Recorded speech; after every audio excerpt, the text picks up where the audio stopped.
ایک زمانے میں دور ایک سرزمین میں ایک خوبصورت جزیرہ تھا جسے ایور گرین آئل کہتے تھے۔ یہ جزیرہ اپنے سرسبز جنگلات، چمکتے ساحلوں اور جادوئی مخلوق کے لیے جانا جاتا تھا۔ ایور گرین آئل کے دل میں جزیرے کی شہزادی باربی رہتی تھی۔ باربی صرف کوئی شہزادی نہیں تھی بلکہ وہ مہربان، بہادر اور جزیرے کی تمام مخلوقات سے پیار کرتی تھی۔ اس نے اپنے دن جنگلوں کی تلاش، کرسٹل جیسے صاف پانیوں میں تیرنے اور پرندوں کے ساتھ گانے میں گزارے۔ ایک دن جب باربی جادوئی جنگل میں گھوم رہی تھی، اس نے مدد کے لیے ایک رونے کی آواز سنی۔ آواز کے بعد اس نے ڈرفٹ ووڈ کے ڈھیر میں پھنسے ایک سمندری کچھوے کے بچے کو دیکھا۔ بغیر کسی ہچکچاہٹ کے باربی نے کچھوے کو بچانے کے لیے اپنے تیز سوچ اور وسائل کا استعمال کرتے ہوئے اسے آزاد کر دیا۔ باربی کی مہربانی کے لیے شکر گزار سمندری کچھوے کے بچے نے خود کو ٹائڈل کے طور پر متعارف کروایا اور انکشاف کیا کہ جزیرے کو شدید خطرہ لاحق ہے۔ ایور گرین آئل کی حفاظت کرنے والا جادوئی درخت مر رہا تھا اور اس کے جادو کے بغیر جزیرہ اپنی خوبصورتی اور ہم آہنگی کو کھو دے گا۔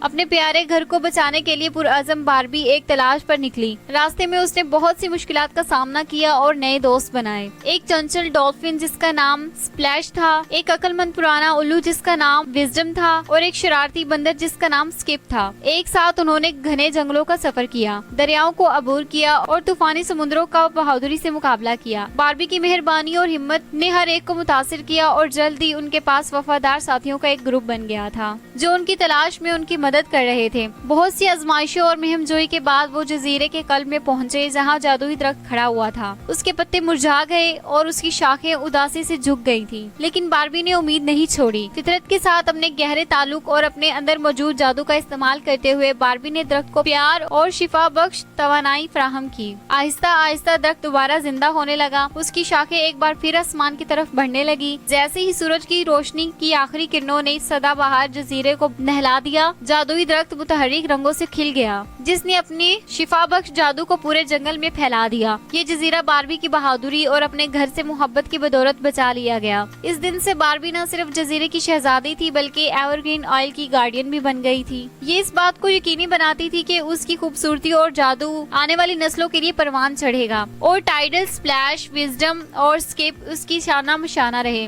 سچے دوست ان کی ناقابل یقین مہم جوئی سے متحد ہیں۔ امید ہے آپ کو کہانی پسند آئی ہوگی۔ میرے چینل کو لائک اینڈ سبسکرائب کرنا مت بھولیے گا۔ شکریہ، اللہ حافظ۔